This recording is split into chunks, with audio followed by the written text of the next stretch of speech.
오늘은 아토피 피부병에 대해서 좀 알아보겠습니다.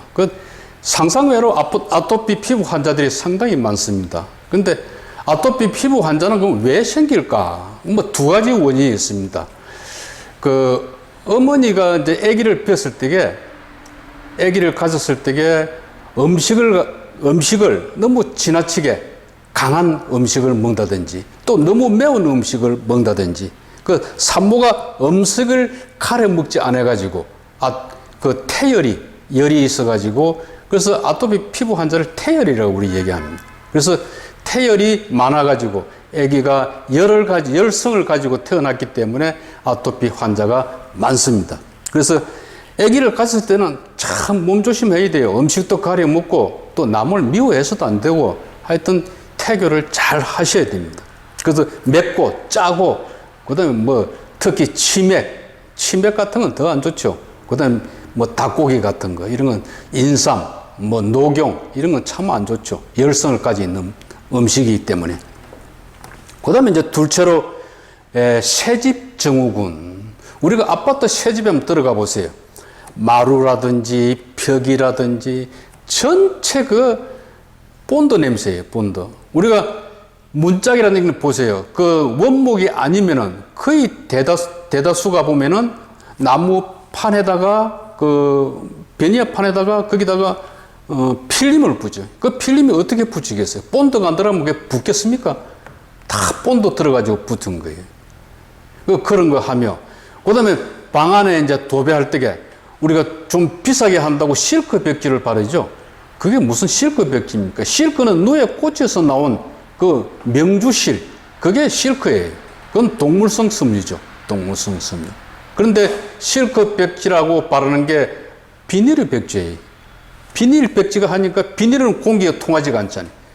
비닐 벽지를 갖다가 안쪽에 또 코팅 해놓은 게 천으로 종이를 이렇게 해놨죠. 비닐 벽지가 두꺼우니까 벽에 잘 달라붙질 않아요. 그러면 어떻게? 풀하고 본드를 같이 섞어가지고 또 벽에다 바르는 거예요. 천장에도 바르죠. 바닥에 또 바를 때도 본드 칠 다 해가지고 비닐 같은 거 바르죠. 그러면 그게 집에 불을 뗀다든지 이러면 본드가 어디로 스며 나겠습니까? 다 방 안에 자욱하죠. 창문 환기도 자주로 시켜줘야 되지만 그게 빠져나가는데 몇 년, 10년이 걸릴 수 있고 언제 빠져나갈지 몰라. 근데 비닐 벽지 같은 경우는 공기가 안 통하니까 안에 본드하고 이제 풀하고 섞여 있으니까 그 안에 이제 안 빠져나가니까 곰팡이도 쓸 수 있고 그게 아토피 환자한테는 너무나 안 좋은 거예요. 그래서 이것을 아토피 환자는 이제 어떻게 해야 되냐? 그러면은 우리 집안에 아토피 환자가 있다. 그러면 그 환자가 쓰는 방만큼은 자연적으로 그냥 벽도 어떻게 바르냐면 황토로 발라. 세면독도 독이 뿜어 나와요. 그러니까 벽을 황토로 바르고 그 다음에 벽지는 뭘 바르냐? 벽지는 그냥 창호지로 바르면 돼. 황토가 보일 정도로. 창호지가 얼마나 얇습니까? 창호지로 발라가지고 벽이 숨 쉴 수 있는 그런 도배를 해야 된다. 그 다음에 이제 책상도 마찬가지고 친환경적으로 모든 걸 친환경적으로 가꿔줘야 돼요. 그 방만큼은. 다른 마루나 이런 건 못하더라도 그 환자가 쓰는 방만큼은 친환경적으로 원목이라든지 책상도 원목 책상을 해주고 친환경적으로 해줘야 아토피 환자한테는 좋다. 돈이 많으면 산속에 가서 살면 참 좋죠. 산속에 황토방 만들어가지고 거기서 공부하고 생활하면 아토피는 금방 들어가요. 그렇게 못하잖아요. 못하니까 문제가 되는 거죠. 그 다음에 이제 치료를 보면은, 치료는 어떻게 해야 되냐? 우리가 땀을 내줘야 됩니다. 아토피 환자들을 보면은 땀구멍이 잘 안 열려요. 땀을 잘 안 나. 땀이 잘 안 납니다. 땀을 내게 해줘야 돼. 그래서 땀을 내게 하려면 어떻게 됩니까? 피부에 좋은 게 또 유산소 운동이죠. 산속에 걷는 거죠. 산속에 가면 산소가 얼마나 많습니까? 산소 들어 마시고 또 땀 내면서 속에서 열이 있으니까 땀을 바깥으로 뿜어주니까 땀구멍 사이에 세균이 있는 게 바깥으로 땀으로 해가지고 배출이 됩니다. 그래가지고 유산소 운동을 많이 해줘가지고 땀을 자주 배출을 해줘요. 그러면 어떤 분은 또 이렇게 말씀을 하십니다. 아니, 사우나 가서 땀을 빼면 될 거 아니냐. 사우나에 가보시면은 감기도 마찬가지고 사우나 온도가 내 체온보다 높습니다. 그러면 그 높으니까 내 땀구멍을 어떻게 인위적으로 열어버리는 거예요. 그러면 안에 있던 땀구멍에 있던 세균이 어떻게 더 깊이 들어가 버려요. 그럼 더 악화가 됩니다. 감기 초기도 마찬가지. 절대로 사우나 가시면 안 됩니다. 사우나 가면 더 심해집니다. 그 다음에 이제 두 번째로 비누로 샤워를 하지 말자. 그냥 손으로 이렇게 문질러주고 그냥 수건으로 타올로 그냥 가볍게 문질러주면 각질은 다 벗겨져 나옵니다. 약간의 각질이 있어야 피부를 보호해줘요. 우리가 때밀이 수건으로 팍팍 문질죠. 그러면 피부를 상당히 상하게 만듭니다. 아토피 환자는 어떻습니까? 긁으면 시원하죠. 그럼 피가 막 나와. 피가 나오니까 피가 또 어떻게 딱지가 돼 앉아버려요. 딱지 돼. 그러면 딱지가 어떻게 땅구멍을 또 말아버리네. 또 긁어. 또 피가 나와. 그게 악순환이 되는 거예요. 그래서 가능하면 비누는 쓰지 말라. 꼭 뭐 사타구니라든지 항문 쪽에 이쪽에는 이제 비누를 칠해야 되죠. 아토피 피부병이 있는 쪽은 가능하면 피부 기운이 비누 기운이 안 가게 해야 된다. 그다음에 이제 우리가 이제 땀 내는 방법은 또 백비탕이라고 있습니다. 백비탕.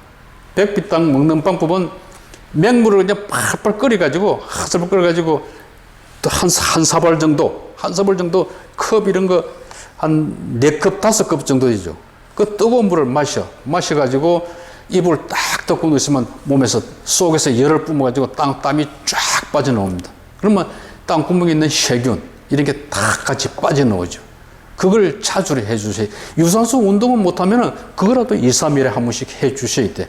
그 백비탕 먹는 방법은 제가 유튜브에 올려놓은 거 하나 있습니다. 감기는 초기에 잡아라. 그걸 한번 보시면은 백비탕 먹는 방법이 자세하게 나와 있습니다. 그 다음에 이제 우리가 그 혈자리를 보면은 아토피는 대장을 다스리라 그래서 태열이라 그랬어요. 그래서 대장경에 모혈하고 천축하고 그 다음에 대장류하고 그 다음에 폐하고도 관계 있죠. 폐유 잡아주시고 중부 잡아주시고 그 혈자리는 유튜브에 들어가서 가지고 뜸사랑 치면은 그거 다 나와요. 찾아보면 다 찾아볼 수가 있습니다. 제가 설명하는 것보다는 유튜브에 들어가서 뜸사랑 한번 쳐보세요. 그러면 자세한 게 나와 있습니다. 그 다음에 축빈 같은 건 해독을 또 해주죠. 해독, 축빈. 그 다음에 간을 다스려주는 간육. 스트레스 받으면 우리가 피부병에 상당히 안 좋습니다. 스트레스 많이 받으면요, 피부에 그냥 온몸에 빠르게 발진이 됩니다. 그만큼 스트레스가 피부병에 안 좋다. 그래서 영국의 한 그 의학자는 약간의 스트레스는 피부병에 오히려 좋다 그랬습니다. 원래 금경오행에서 금경목이죠. 금경목인데 목목금을 해가지고 역으로 폐를 갖다가 약간 쳐주면은 인면은 조그만 피부병에는 오히려 더 좋다 이렇게. 그런데 지나치게 받으면은 피부병이 더 악화됩니다. 그만큼 피부에는 간도 안 좋다. 그래서 간유를 잡아주시고, 그 다음에 많이 가렵다. 그러면 우리가 손을 이렇게 뻗으면 가운데 손가락 딱 측면에 닿습니다. 풍시라는 자리에 있습니다. 풍시가 가려움증에 참 좋습니다. 풍시에 뜸 드시고, 그 다음에 대장경에 견우는 피부병의 명혈이라 이렇게 얘기했습니다. 그럼 뭐 침을 안 하더라도 그 뜸자리 잡아가지고 뜸을 해주시면은 피부병에도 좋고 뭐 긴비통에도 좋고 뭐 일거양득이죠. 그 다음에 이제 어린아이다. 나이가 몇 살 안 됐다. 이런 경우는 어린아이다. 그러면 폐유 이런 데 잡아주시면 해주시면 좋은데 애들 같은 경우는 뜸을 여러 군데 뜨면은 잘 안 뜨려고 그러죠. 뜨겁기도 하고. 그렇기 때문에 그 신주, 동맥의 3번 흉추 극돌기 하하, 거기 3번하고 4번 사이입니다. 극돌기. 그런 거, 거기에 신주 자리 하나 잡아주시고, 그 다음에 요추 2번하고 3번 사이에 그 명문 자리를 하나 잡아주세요. 명문 자리. 그렇게 하고, 그 다음에 중환 하나 딱 해주시고, 그래, 세 군데만 해주셔도 애들한테는 좋습니다. 세 군데는, 근데 어린아이 같은 경우는 뜸을 반 미립대로 크게 하면 안 됩니다. 사상고 좁쌀 만하게 아주 적게 해주세요. 그래도 효과가 있습니다. 뜸을 떴을 때에 한 장 떠가지고 그 주위가 볼그스레하다. 그러면 뜸 반응이 오는 거예요. 근데 한 장 떴는데도 아무 반응이 없어. 그러면 2장, 석 장까지 반응이 올 때까지 2장이나 석 장 떠주시면 좋습니다. 그래서 아토피 피부병은 뜸이 참 좋습니다. 침보다는 뜸이 더 좋아요. 근데 전 어른 성인의 아토피 피부병이 있다. 그러면 무국 보양뜸을 뜨시면 참 좋습니다. 무국 보양도 마찬가지. 유튜브나 안 그러면 그 인터넷에 들어가가지고 뜸사랑 치시면은 무국 보양 뜸자리가 다 나옵니다. 이거 잡으셔가지고 아니면 뭐 찾아가서 뜸사랑에 찾아가서 배우셔도 되고 그렇게 하셔가지고 뜸을 하시면은 아토피 피부병도 치료가 됩니다. 자기가 노력한 만큼 치료가 돼요. 그래서 오늘은 보통 아토피 피부병이 참 고질병이에요. 고질병. 치료가 잘 안 돼. 그러니까 먹는 음식, 그 다음에 뜸 뜨고, 그 다음에 샤워할 때 절대로 비누 쓰지 말고, 그 다음에 땀을 자주로 내주라. 땀구멍을 열어주고.